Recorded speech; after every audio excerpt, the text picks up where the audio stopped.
So I screwed that up.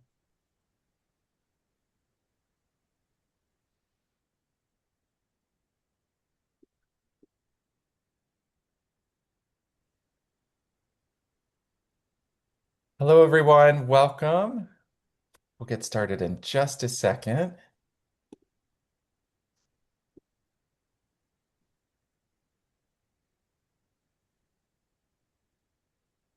Okay, there we go.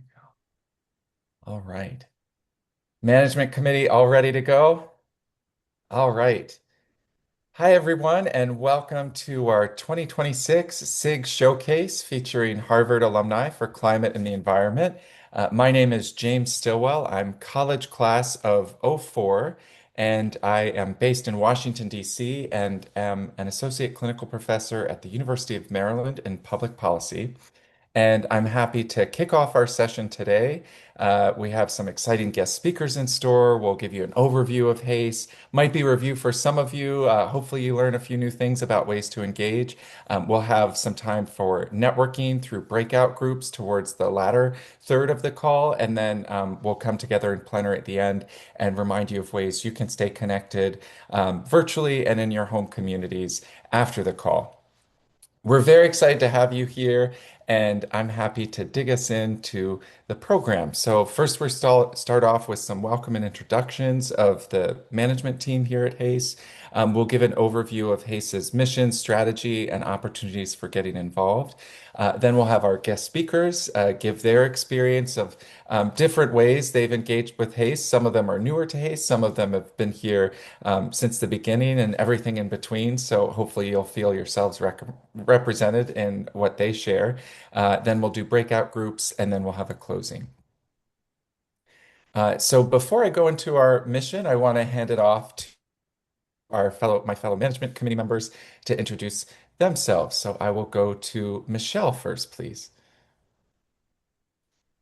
Hi, everyone. Thank you so much for joining today. My name is Michelle Faggart. I am one of the co-presidents of HACE, and I am joining from Washington, D.C. I will hand it over to my co-president, Matt. Hi, everyone. Matt Haggerty here, college class of '82, proud co-president with Michelle, calling in from Cambridge. And over to Eleanor. Thank you. I'm Eleanor Powers, college class of 1980, based here in New York City. I'm a co-founder of HACE and its co-director of programming. I'm going to hand it over to, I can't see who else is here. That's William. Might be William. Yeah. I can go. William. Hi. William, there you are. Hi. Hello. My name is William. I am in DC because I work for the World Bank, and I am HKS class of 23 and community development co-director at HACE. So I think it's a DT.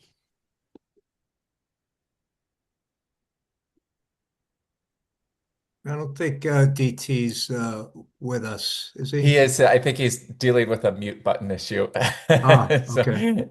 DT, we can come back to you if you want to chime in when your tech is ready. And I don't know if we have anyone else from the committee on. I think we're good. Okay, great. So I will take us into an overview of HACE's work. So, HACE is a volunteer-led community of Harvard alumni who know that together we can make a difference in addressing the climate crisis and protecting the environment. I'm quite proud that since the beginning we've been all volunteer and we're a mighty team of folks all around the world who deeply care about this work. And it has personally been my favorite way to give back to Harvard since graduating. So we build and support a vibrant, engaged global alumni network to inspire, support, and accelerate equitable climate and environmental action. We do that by connecting folks together, so inspiring alumni to connect to each other, to build community, educate, and catalyze action. Amplify the great work that's already happening across and beyond Harvard, so partnering with other SIG shared interest groups and Harvard entities and institutions, both on campus and alumni clubs, and then developing folks through HACE. I started as a fellow member like others back in 2020 and then got more interested in volunteering on these calls and then more exciting about helping to build community. So we're very excited to cultivate people who want to give back in any way through HACE. So we really, it's been just a really lovely experience of very like-minded folks representing a whole diversity of sectors and backgrounds and geographies. Our three areas of programming are community, education, and action. I would call this call a great example of community building. We host at least one of these every quarter, whether it's tied to an existing Harvard event or we might just host our own networking and onboarding session for new and existing members to get to know each other. We also have a lot of in-person events in cities around the globe. Education, we host a lot of webinars, seminars, again, in person, do stuff at the COPs, Climate Action Week, etc. And then catalyze and support action, both virtually and in communities. And my colleagues will get to all of these elements in a moment.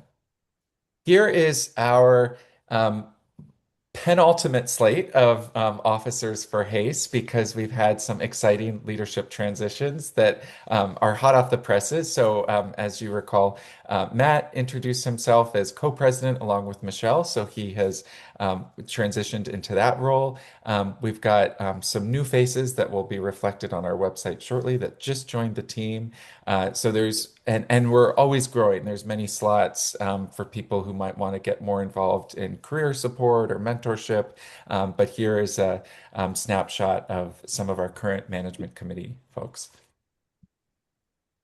Membership overview. We are, I forget the latest tally, but largest, if not one of the very largest of the shared interest groups. But we're always growing and always welcoming more. I think even with 3,660, what is that, like 1% of the total alumni base of Harvard around the world? So we're always adding more people that want to take action on climate and the environment.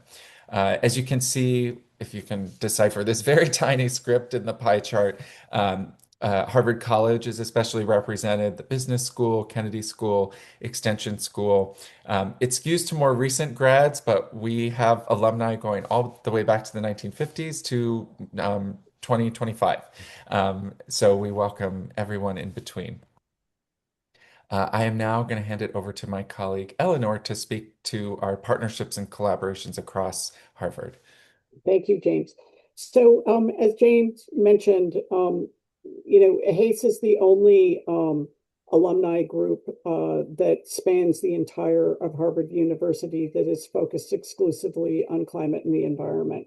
So we play a very special role in connecting and, as James mentioned, amplifying and developing program. And we work with a number of different parts of the university, from alumni groups to student-led groups, to university faculty, graduate schools and institutes, and the university administration. So we're the connective tissue that helps bring a lot of this together in our programming, as well as working with them on developing programming. So next slide, please. So here's some examples of the types of programming that we do. This is by no means complete, but it offers many opportunities for anyone who's interested in engaging with us to volunteer, and matching against those three areas of community, education, and action here. We have a number of different opportunities for people to develop their careers through the entrepreneur circles, through career panels, through action support sessions that help you to develop programs in your workplace or another organization, and personal action series for you yourself. We've got a book club as well as speaker sessions that educate people. And we have a number of different professional opportunities for people out in the field, through the COP events, through climate weeks, through local meetings, through affinity groups, and through these types of sessions where we offer you the opportunity to get to know each other and find people who are like-minded and can help you find your action in climate. Next slide, please. So now I'm going to hand it back to Matt, who is going to be introducing our speakers. Great. Thanks a lot, Eleanor. And before I go into introducing our speakers, they're going to be concentrating on the following topics. And we're delighted to have them because they all raised their hand and volunteered and wanted to speak to a fellow alum today. So initially, what's your background at Harvard, the year, your degree, when you graduated? What is it that you do and where do you do it? And each of the individuals on this call um, found either professionally involved in a climate-oriented career or like myself, have found ways to integrate climate into my non-climate career, or they contribute to climate and sustainability in other ways. So they'll weave that into their storytelling. And then they'll talk about what was important in getting you where they are today, whether it was the type of degree, training, change of career, networking, things of that nature. And then lastly, maybe they could add how did Harvard or HACE, or how could Harvard or HACE help you in addition, whether it be training and networking. And let's remember that the Harvard alumni community is the greatest community of university alum around the globe. So we should really leverage that to its full extent. So without any further ado, I'd like to introduce Clea Schumer, who is in the college class of 2020. And by virtue of that, she should never have to buy a drink whenever she goes out because what they went through during the COVID era is exceptional. But she's a research associate at the World Resources Institute. So welcome, Clea. Thank you so much, Matt. Yeah, I consider myself lucky actually to have gotten out just at the beginning of the pandemic, and I actually feel most sympathetic for those who were just a bit behind me. But it's nice to meet you all and appreciate you having me and the chance to share a little bit more about what I do and my climate journey and background. Yeah, I graduated from the college in 2020 and did the environmental science and public policy concentration, which I'm sure some folks here on this call would have also done. I also was fortunate to be involved in early days of HACE, helping to organize some programming. I'm seeing Eleanor smiling. She's been around this whole time. I've had to dip out on actual programming pieces later on. But yeah, we did some deep dive discussions on important kind of emerging climate policy topics and some environmental issues that can spur debate. So it was fun to get involved at that early stage. But yeah, as far as what I do now in the day job, I'm a research associate at a climate and development think tank called the World Resources Institute. I'm based in Washington, D.C. For those who aren't familiar with World Resources Institute or WRI, we are a large climate think tank. We call ourselves Climate Think and Do Tank, actually. We're producing research, but we're also actively working with stakeholders to implement the kind of the policy and the financing and whatnot that the research points to and says that we should be doing. We have offices around the world. So I'm just in one of ours here in DC, but we've got offices in India and Indonesia and China and Brazil and all over in Ethiopia and Nigeria, lots of places.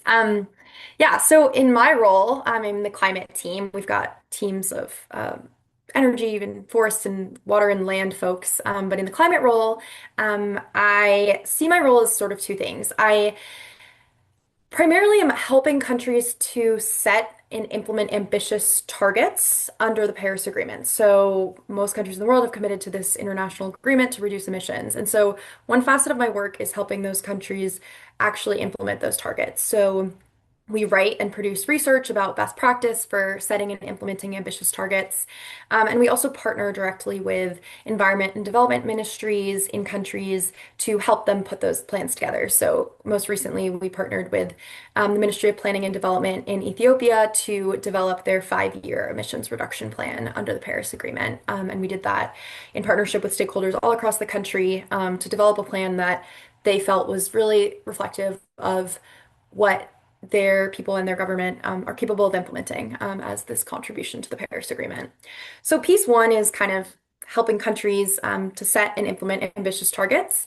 And then the other piece that I do a lot of, spend a lot of my time doing at WRI is tracking progress. At WRI, we say that you can't measure, you can't, don't want to get this wrong. You can't manage what you don't measure. That's our catchphrase.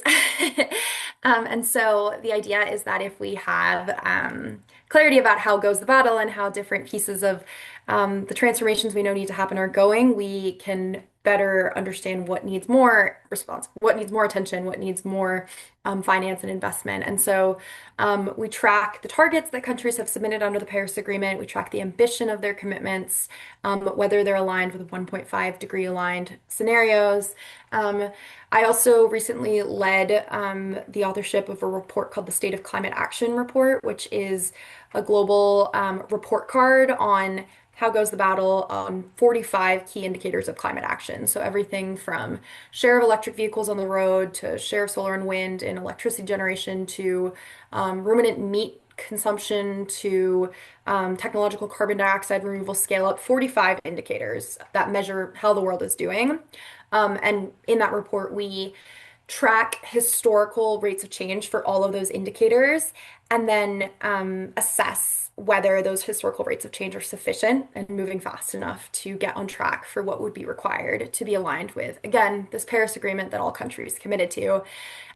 Spoiler alert, the report is not particularly rosy. None of the indicators that we assessed were on track, not a single one of the 45. So it's bleak, but again, I think that our motto is that in shedding light on those areas where improvement is so desperately needed and in fact is required given the commitments these countries have made, we can kind of spur the change that's needed. So that's about what I do. I've been there my entire time since graduating from college. As far as what was important in getting me there, I don't know if there are any current students on the line, but I will forever be grateful that as an undergraduate, I had access to funding and support to intern in places that didn't necessarily even have open positions and the ability to just approach a team and say like, "Hi, I'm interested in what you do and I want to work with you. Can you take me on for a couple months? Can I learn from you?" That's actually how I started my work with my team in 2018, and I've been doing it now ever since. And so, even for people who aren't students, I think like that angle is always a really impactful and special one to those who are able to, who maybe have some free time. Just kind of connecting with people and asking how they can kind of how you can support what they do. And then my degree, I'm really fortunate that I was able to do an environmental science and public policy degree that was super tailored to this think tank and what I do every day now. Yeah, it gave me very much the foundation for all the work I do now. As far as how Harvard and HACE have helped and can continue to help, I think, especially for people who didn't necessarily have as much of an explicit background in this stuff in the same way I did. I think trainings and like content and webinars that the community is putting on are so helpful for those who didn't get the chance to study this in the formal way that I did. I know there's been like climate boot camps and all the stuff Eleanor has organized over the years, and programming is such an amazing way to keep up to date and follow the recent science and trends.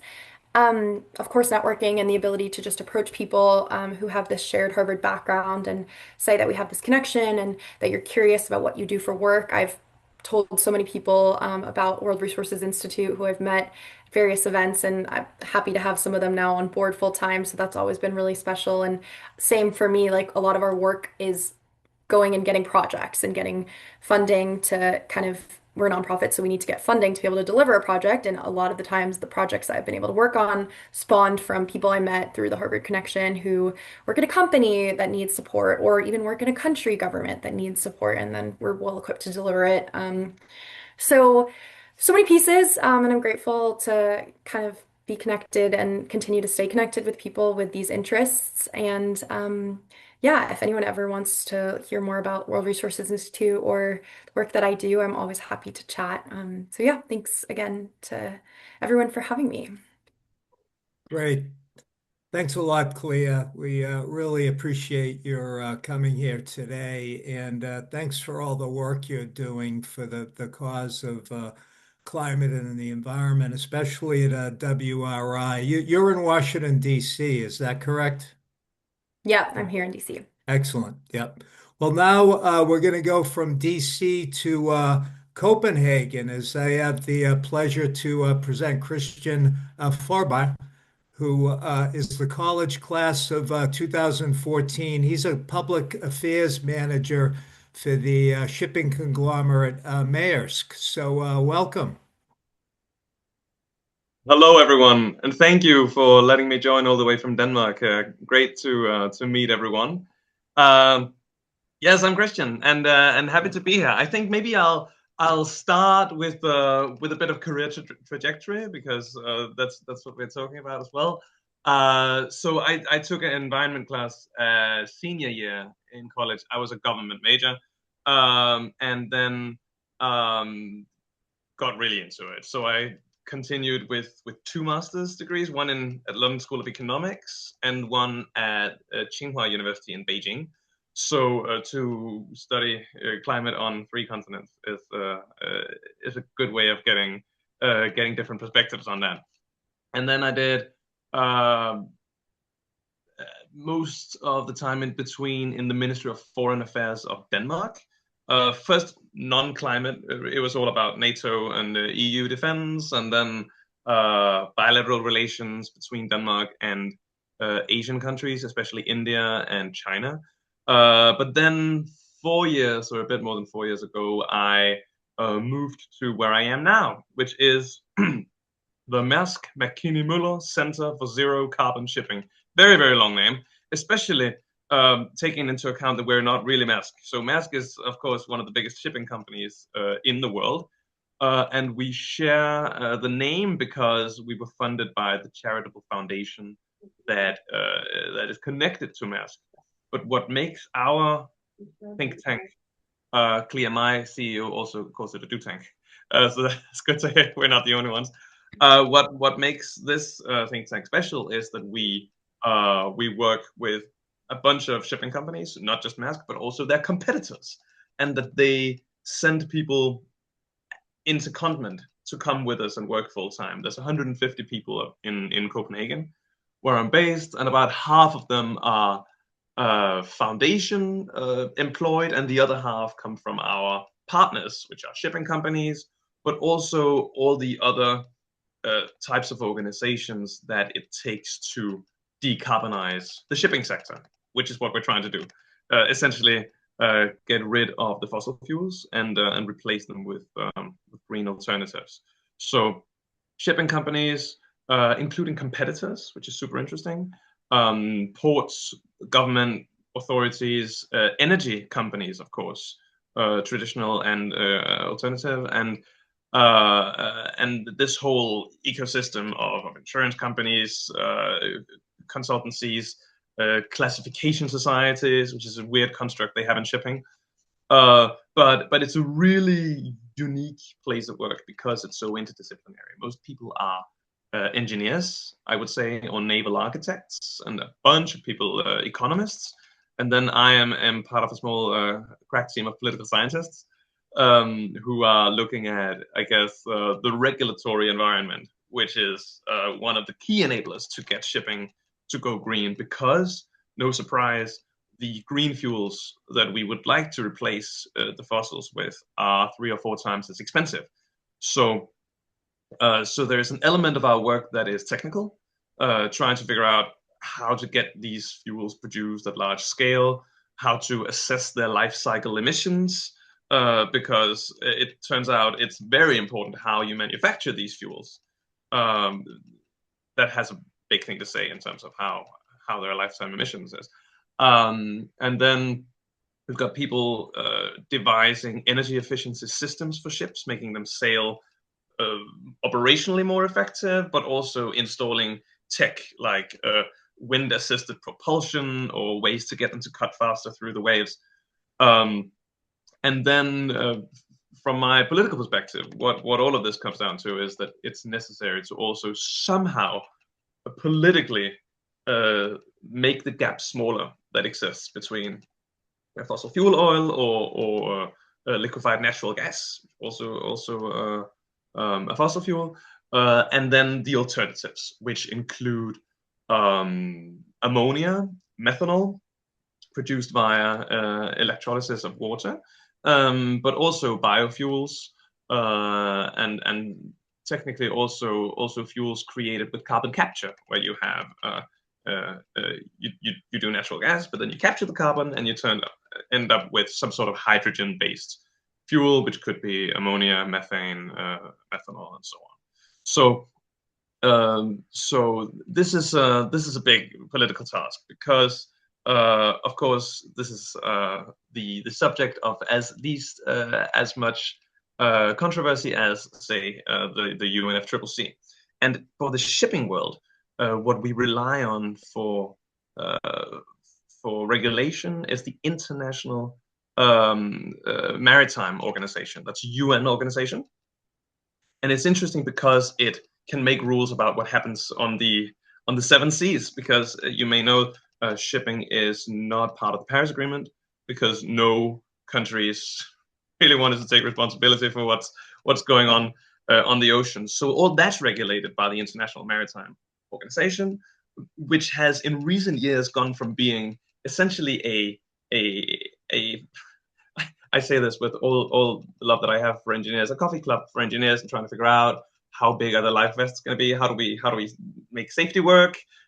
Essentially, a lot of it came after the Titanic went down, to now also being a climate organization, and that's relatively new, and that has really changed the nature of it. And of course, this is very controversial, and we tried to get a global framework for shipping to go to zero last year, and it didn't turn out as well as we planned, which is also why one of the reasons I think HACE is a really good community to connect with. I'm relatively new. I got signed up after my alumni reunion a few years ago, and essentially most countries around the world want what we call the net zero framework for global shipping, but the US not so much. I find this puzzling because I think even from an economic point of view, the US really stands to gain in many ways from this. The US is one of the biggest producers of biofuels and also of these blue fuels, so blue fuels based on carbon capture. So a lot of the fuels that would be used under this framework would come from the US, and the US has a competitive advantage in many of these things. So I will not take up too much time now, but I will say that I think there is a lot of space for connections and good conversations about how to move this forward. Thank you very much, and nice to meet all of you. Thanks, Christian. And yes, I was delighted to meet you 2 years ago when you celebrated your 10th reunion in Cambridge. So I hope our paths soon cross again. And with that, I'd like to introduce Elaine Swanson. So Elaine is a graduate of the Harvard Master's Program in Computational Engineering at the Paulson School of Engineering and Applied Sciences, and among a great many other things, is a technology educator. So we're delighted to have you, Elaine. So welcome. Thank you so much. It's nice to meet everybody. Yes, my name is Elaine Swanson. I got my master's from Harvard in 2024, and I was in the institute. It was called the Institute of Applied Computational Sciences. They dissolved that and sort of added more colleges into it, so that it's now the Office of Masters and Professional Programs, but rest in peace, IACS. They're building something pretty cool. And I graduated with my master's in computational engineering and science. And I do watershed, agriculture, and irrigation modeling with AI and machine learning algorithms and data pipelining for specifically Eastern Oregon. I was raised in Eastern Oregon, and then kind of left after I graduated high school, and I haven't really been back since for about like 16, 17 years. So it's kind of a nice homecoming to come back to Eastern Oregon. The community is really welcomed me back in. Believe it or not, there aren't a lot of Harvard graduates in Eastern Oregon or from Eastern Oregon. So I think that really brought a great skill set to my community and helped alleviate the rural brain drain that a lot of rural communities across the United States are experiencing. And so my thesis at Harvard was data pipelining and LSTMs. LSTMs is a type of AI model. It's called long short-term memory. And I did this I built those models for Eastern Oregon agriculture primarily, but also soil moisture analysis, snowpack analysis, really everything that kind of impacts the agriculture community out here, which is our main bread and butter. And I really enjoyed my time at Harvard. I was actually born in Rhode Island, but we moved over to Eastern Oregon when I was 2 years old. So I was kind of like the long lost cousin coming back to Massachusetts. It was really great to meet, godparents, some distant cousins, my great aunt, all that stuff. So it was really great to come back to Connecticut and Massachusetts and New Hampshire and get to know those folks a little bit more. So that was sort of my background at Harvard. What I do currently at EOU and just Eastern Oregon in general was unexpected. I had gotten a job with the USDA pretty much right out of I graduated in 2024. I stayed at Harvard in 2025 to teach in my same program. And then I started job searching and I got a job with the USDA.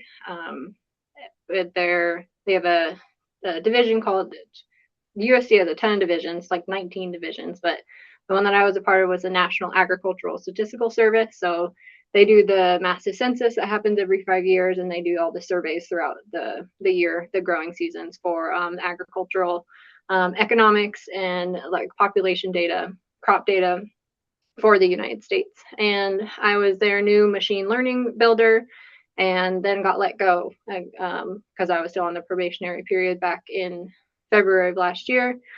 And then things kind of settled down. I got the offer to return, and I was like, I think I'm good for now. We'll see how this goes. But I decided to move back home, which was pretty unexpected. I didn't really ever think that I could come back here and do what I wanted to do and what I've put so much effort and time into with my time at Harvard. But the community back here just totally welcomed me back with open arms, and now really overloaded me with what the jobs that I have. So my main gig is with Eastern Oregon University. I rep my sweater today. And I work for the College of Education in a group called Greater Oregon STEM. And I am their AI and agriculture educator. So this group, we're kind of like EOU's outreach, K through 12 outreach, and I travel all throughout Eastern Oregon. We have about 7 counties that we cover in all Eastern Oregon.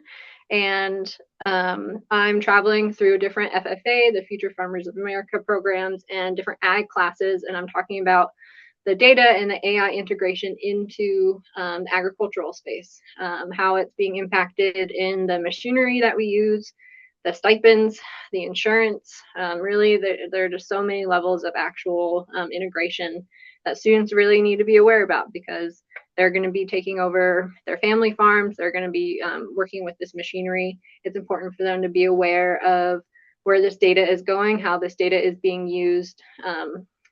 And, it's really interesting because these agriculture companies are now becoming software companies. And so we really need to get awareness out for these students about how their data is being used. And then, so like I said, they're overloading me quite a bit. I actually have 3 positions here at EOU. The other 2 are part-time. but I'm also the agriculture technology instructor for the College of Business. The College of Business here has an agricultural entrepreneurship program, and I'm just teaching field classes for going out to see how like technology is getting integrated into the agricultural space here throughout Eastern Oregon.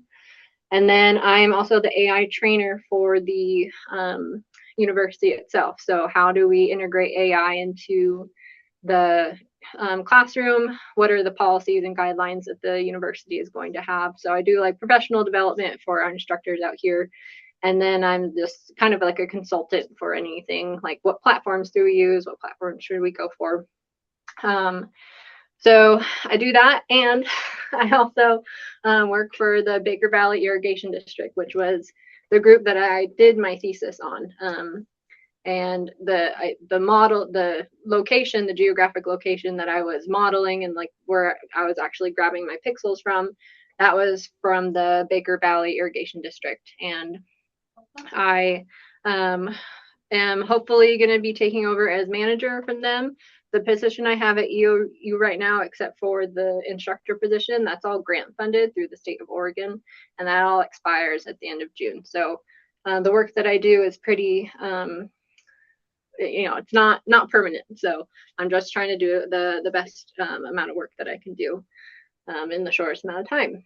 And one of the things that I learned when coming back, obviously my my background and my interest is agriculture and AI, how it's getting integrated into it. But when I came back, like I said, I hadn't been back here for, other than to visit and visit family and stuff.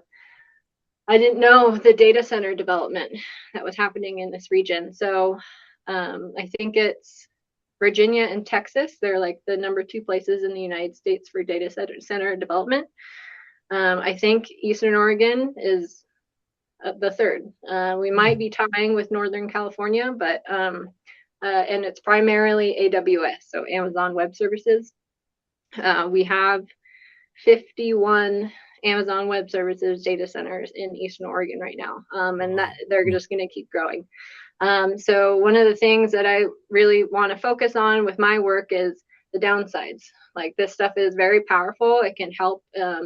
I liked what she said before, you can't manage what you can't measure. And currently no one was really measuring this stuff before. So yes, it is incredibly helpful. It streamlines so many operations and saves people a lot of time, but there are always downsides. You can't have a perfect, have your cake and eat it too situation. So just making people really aware of the environmental consequences of these data centers. It has a footprint, the cloud. I hate that, how we call it the cloud. It's a total misnomer. It's not a cloud. It's very much on the ground. It is taking up your water, taking up your energy, and taking up the land. And what we've seen in Eastern Oregon is that there's actually in the counties that have AWS data centers, we've seen a 12% reduction of wheat production. Because we have an aging farming community. So I think it was 65% of the region that I cover, the agriculturalists, they're 55 years and older. So in 15 years, what is this community going to actually look like? It's going to change significantly. And so definitely grateful for the work that I have completed through Harvard. I wouldn't hold probably any of the positions that I hold now without my experience with the IACS Institute with my master's program at Harvard, but also I helped run the Climate Leaders program at Harvard, and I saw FOMIA in here. Tom Klein, your new partnerships director, he was also a CLP alumni. And I didn't know who else was in here. That could be, Michelle said she was as well, but CLP alumni. That was a great experience and really helped me with my climate leadership skills. And then for HACE, help and what I see my future with HACE, definitely regional connections. So if anyone is near Eastern Oregon, that would be wonderful to meet up. I am part of the Oregon and Southwest Washington alumni group and have gone to some of their meetings, but they're usually in Portland or Bend area, so a little bit out of my reach. So if anyone's nearby, or just sort of has an interest in my work in general, that would be wonderful. So yeah, thanks for letting me talk.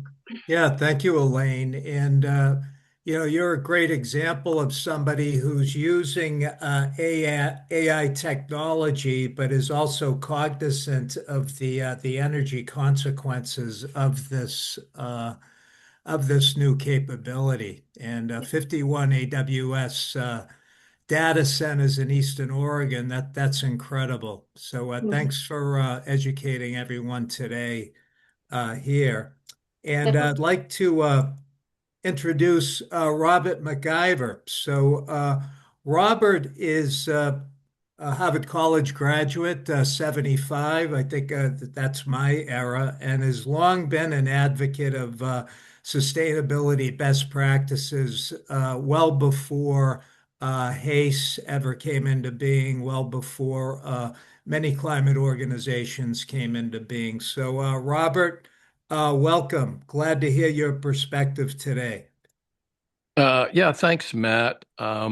It's great to be here. Like you said, I'm Harvard College, class of 1975, graduated a degree in history, and have lived most of my life since then in the South. I'm a native of North Carolina, and I'm sitting here in my living room north of Greensboro, North Carolina, as we speak. Following Harvard, I got a law degree and ended up, until fairly recently, engaged in the private practice of law, primarily civil matters, North Carolina, South Carolina, Louisiana, a great numbers of things. And um, in those cases, really didn't concern always a few Superfund litigations along the way, but directly environment and climate type issues.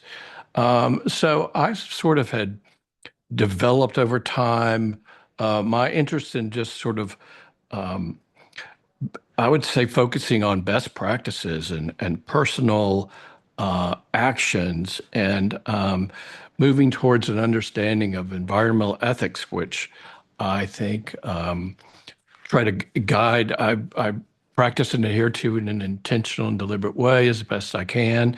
Um, and in an effort to, make my actions, the actions of my family, as simply put, as green as possible. And I think that's important in all of this. I'm very much at awe with all the other speakers. Gosh, they're so educated in climate and the deep subject of environmental and specific issues and the future deep public policy concerns. But um, I would say admonish people to be aware of your individual uh, decisions and actions in the field. Um, in the setting of your own circumstances, there's a lot you can do. And if you're intentional in thinking about that, as you go around day to day, it's going to have a downstream effect. Not that the other stuff isn't important. It is important. It may be more important, but the sum total of all our actions is the world we get and the world we live in. And so, and kind of developing this idea and hewing to it here in North Carolina, I'm certainly inspired by my brother, who's recently retired from career at the Nature Conservancy, spent identifying and sharing with me many times environmentally sensitive lands, wetlands, mitigation areas, areas of critical species concentration, and setting about preserving them. Um, we have managed what land we have in a responsible way to encourage wildlife around us, to compost, recycle, and do all those things, and just the use of electric vehicles and more recently solar power to be conscious of my environmental footprint and what I'm doing and how to bring those actions in conformity with the greater goals of environmental movement. And and that's I'm kind of the everyman in all this, not the expert, but that's really what's prompted my interest to be here. And thank you for the opportunity of being able to talk. Well, we're delighted to have you, Robert, and you're really a great example of somebody who doesn't necessarily is not a climate professional. We have that much in common, but getting involved with HACE, getting involved personally with sustainability initiatives, that's how we can contribute back. So thank you again. Thank you to all our speakers. You're all terrific, and we're lucky to have you as part of this organization. So with that, Michelle, back to you. Yeah, thank you everyone so much for sharing your insights. It's such a pleasure to hear from everybody and to hear how you can be part of HASTE. And so just again, we're going to end with breakout groups, and we're running a little bit behind on time. So I'm going to go ahead and share our resources in the chat now in case we lose you after the breakout group. And that membership link should now be updated. My one job, and I messed it up, but I hope it's right now. I hope that everyone on this call is able to become a HASTE member if you're not already. We would love to have you, whether you're just getting started on your climate journey, whether you've been in the climate space for decades. We think that there really is a spot for everyone here at HASTE. And it's completely free. The worst thing that will happen is that you get, one or two emails a month. So feel free to try us out. And if you are interested in getting further involved with us, we have those options for you. So we will take just about, let's say, 8 minutes at this point to kind of reflect on what we heard from our speakers, if there's anything that resonates with you, and kind of considering how HASTE can further help your climate efforts. So again, whether you're just on your personal journey, thinking about what you want to do in your daily life, or if you are looking for the next step in your career, you want to transition to a climate career, you want to take the next step in your climate career, would love to kind of hear those reflections from you. And please also take the time to get to know one another, share your Harvard affiliation, your current location, and what you're working on. We will get those breakout groups opened in just a minute, and we will call you back with just a few minutes left in the hour.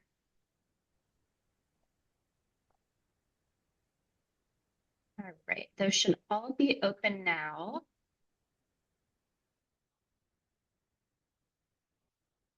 And we will also share these prompts in the chat so that you can have them available to you as you're in your groups. See that we're mostly moving. If you need help, stick around and I can help assign you to a room.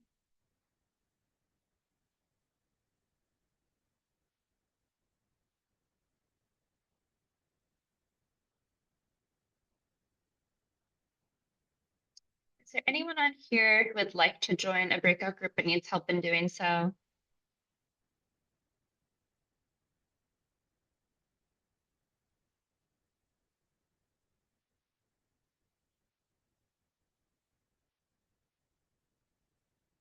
Looks like they're pretty evenly distributed, James.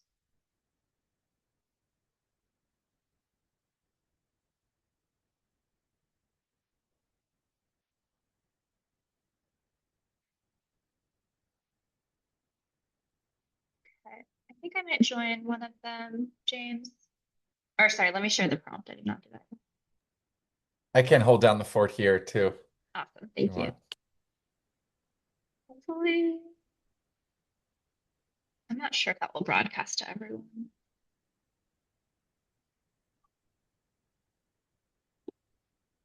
Oh yeah, does that go to everyone just in the main room or everyone on the breakouts? I'm I not just sure. did a broadcast. I went Oh to yeah, I got that. Yeah. Okay, Yeah. great.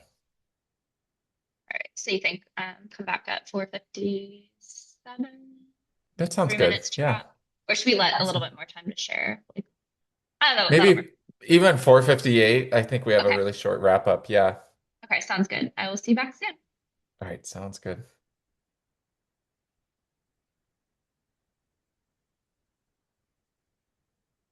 about 10 about 10 15 years ago, the company I was working for, they encouraged people to do community service and volunteer, and I happened to get involved with an organization called Surfrider Foundation, and they do they're a nonprofit, and their mission is really protection and enjoyment of ocean waves and beaches. And I love to surf, and I love to do a lot of other outdoor activities. And I've been trying to find a way where I can help either nonprofits or other companies that are doing work in advocacy for the environment to help tell their stories and help promote what they are doing. So I ran a program at my last company. We have a number of channels. These are digital streaming channels, and I ran a program which is essentially um, this exhibiting PSAs, public service announcements, on our channels. And we did a lot of different categories, but environmental issues was one of them. I've also been exploring ways in terms of how to weave environmentally conscious themes into film and television. So, I've been trying to find the right opportunity within the Harvard community to basically marry those two areas.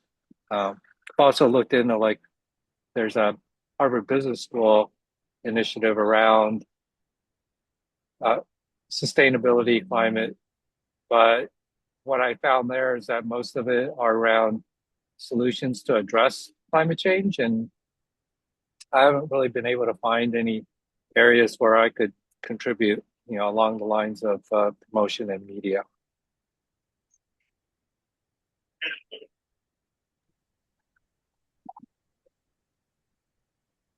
Hi, I'm Tamara. I do not work in the climate. My husband and I more kind of try to do our part, with hybrid cars and how we have things in our home to reduce consumption. Jean, there's someone in my class, which was class of 95, who now makes movies. His name is Rick Sasner. So I don't know if he has any interest in climate, but he might be interesting to talk to for you about how to get the message out in movies. When I worked in marketing for my career, we used to do stuff that they used to refer to as product placement. So it may not be that the whole movie is about the climate, but it may be ways of just mentioning it in the story or having it, somewhere as a, as a message that comes across. So Okay. Tamara, you and I are both 95. I was class of 95 also, VES, which I guess doesn't exist anymore, so I heard. Although it's funny because when I would say my major was visual and environmental studies, I think people thought I was studying climate and the environment, right? People didn't know that that was an art major. And now that's sort of my hobby, I guess. I did work in Hollywood for 24 years, and I guess I sort of retired to Portugal a couple years ago with my family, mainly just to have a change. I sold my business and thought it was time to focus on other things. So I've been on the board of a nonprofit called Plastic Free America since then. And until recently, we were actually called Plastic Free Restaurants, but most of what we do is transition a lot of other entities, schools and senior centers and, places like that to reusables. And so I think sadly, my biggest contribution is probably spent the last 2 months, 2 years rather, getting us changed to Plastic Free America, which, 2 years ago when I first proposed it, America didn't have quite the negative ring it has to it as it may now. So certainly with regards to environment, but I've tried to do what I can from Portugal, which is largely a lot of sort of email based fundraising and stuff like that. I certainly could do more, need to do more, have just been a mom, which has been nice because for the first, 10 plus years of my kids' lives, I was working a lot. And so now I've been able to take a step back. I'm actually zooming from my kids' room right now because my internet was really bad in my room, in my office. Yeah, but I've been trying to, do some outreach there, and I probably need to ramp up my work with PFA a little bit. I just got a job last week, which is weird, but I'm working as a realtor here now in Porto, so I guess I have a day job, but it's always been, single-use plastic has always been my particular pet peeve. So I spent a number of years proselytizing about it. Sadly, could find very few people in Hollywood who were particularly interested in engaging in that topic. Very, very unfortunate, but yeah, here we are. So that's It's like my little do-gooder work has now taken a slightly bigger role now that I didn't. Well, I guess I have a job as of last week, but last 3 years I had not been working. So If you want the opportunity to highlight I think you called it PFA. We have a survey for people to be able to share their climate journey. So if you kind of want to be able to spotlight what you're doing at some future meeting, cool. please, would love to have your story, other people's stories. Jane, sounds like you have a great story, as well. So please consider that. I think it's interesting you mentioned, the name in relation to America Now. I think what's been inspiring for me about this webinar is that my impression just reading the day-to-day news as someone more on the outside of trying to follow what's going on in climate change is that in America, everything has come to like a complete standstill. So I think just continuing to get the word out that there is a lot of things that are being done and can be done, I think is inspiring so that people don't just say like, well, let's just wait 4 years and we'll try with the next administration. So I know in our town, people who are doing climate action are trying to get people to focus on local issues. But even that feels overwhelming when every day you see another headline about how America is stepping away from all the efforts or going in the opposite direction and, refiring coal or something. So just continuing to get that story out, I think is really important. Would highlight America's All In, which is a coalition of states and cities that are still trying to reach US climate goals without the federal government. There's always really positive stories of state and subnational leadership coming out of there on LinkedIn and other platforms. What is the group called? It's called America is All In. I shared the link in the chat. America's All In. Okay, Yeah, thank you. yeah. I read that as America is Aylin. They need to work on their branding. So. I saw that. I was like, America's Aylin. You're like, that sounds right. Yeah, sounds about right, sadly. But I will say living in Europe has opened my eyes to the way things can be done, which is, spoiler alert, very little single-use plastic in food service. So Have any of you done Hi,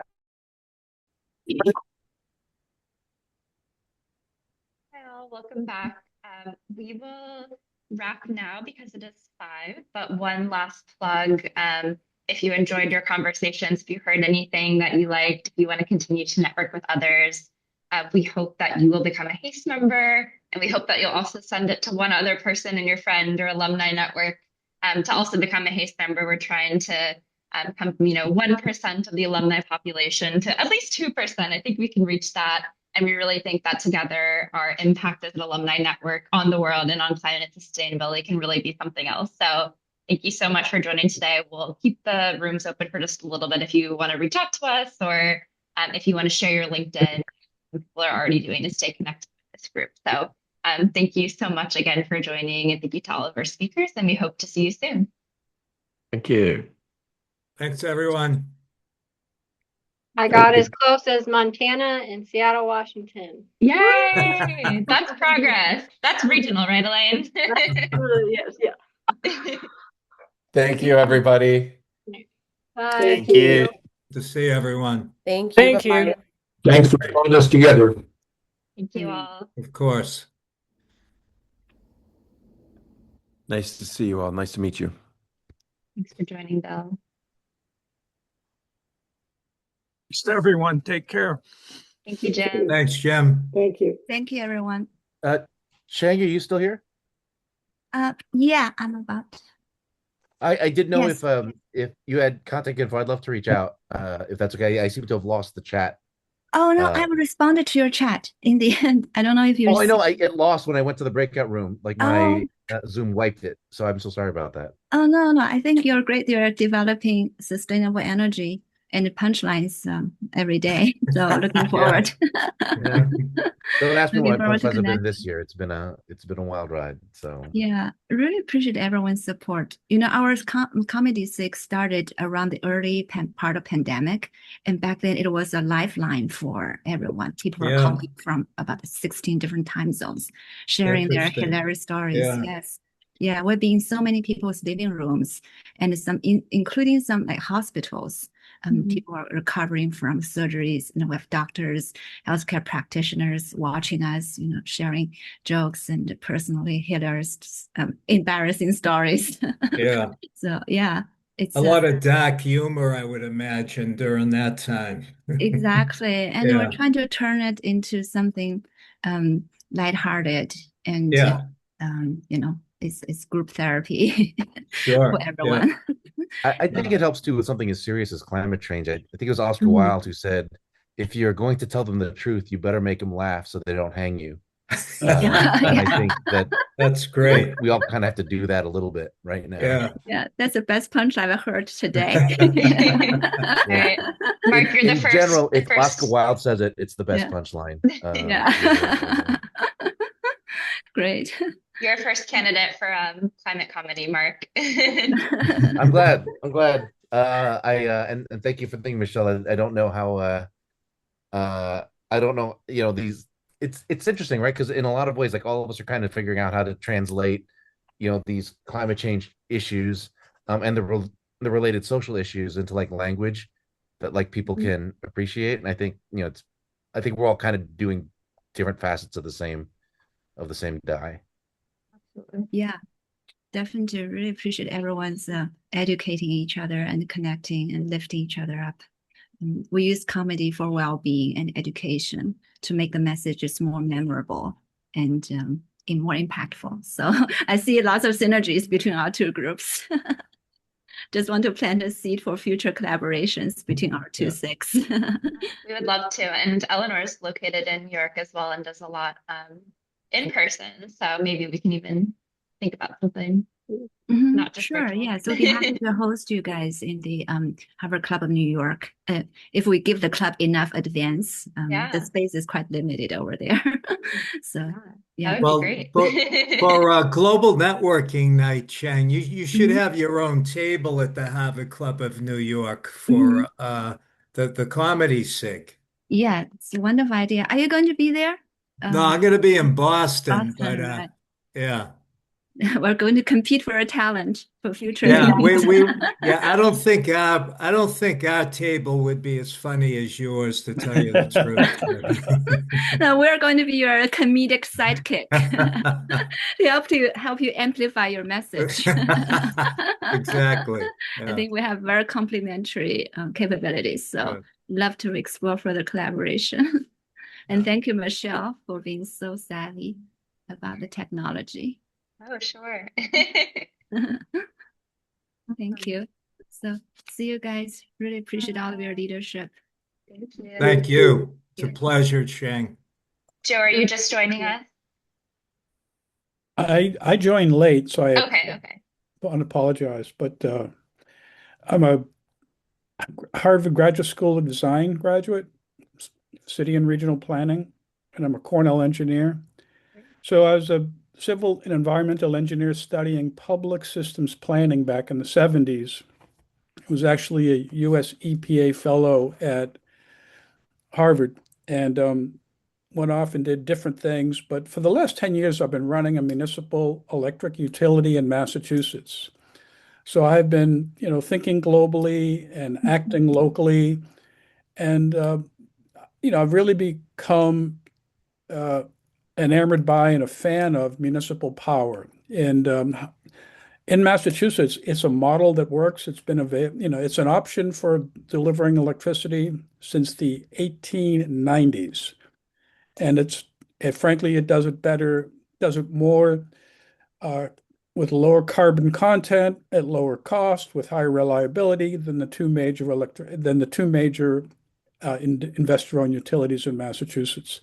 So I'm a big proponent of it, and I just retired, so I'm a freelancer, and I want to cause trouble, and looking to sort of stir the pot and sort of get more communities to think about why they have sort of stuck with this, lesser of the two economic models for delivering electricity to the consumers. And I think the reality is if you live on the Eastern Seaboard, you're aware of the fact that the cost of electricity is going through the roof. There are good reasons and there are excuses why electric power is so expensive for people. And I just think there's a lot of room for good work, and we need it right now. So that's been my focus. So I'm just looking for kindred spirits who also want to cause trouble. Yeah, I So think you've come to the right place. I was very interested that in our group there were like 6 or 7 people, and almost everybody had substantive professional experience. And I think there were 3 people who were doing work in the electrical area. And we talk about Joe doing professional networks, PPNs. And I'm thinking we should try to do a PPN on electrical generation and get it, because it sounds like that actually is an area that we could get people, you know, motivated to get together and talk about things. Right, right. Yeah, I mean, what I experienced was that you can be the cause of substantial positive action individually. You know, a very small group of people can get a lot done. So I just think it's needed now more than ever. And just interested in finding out who's interested in such a topic.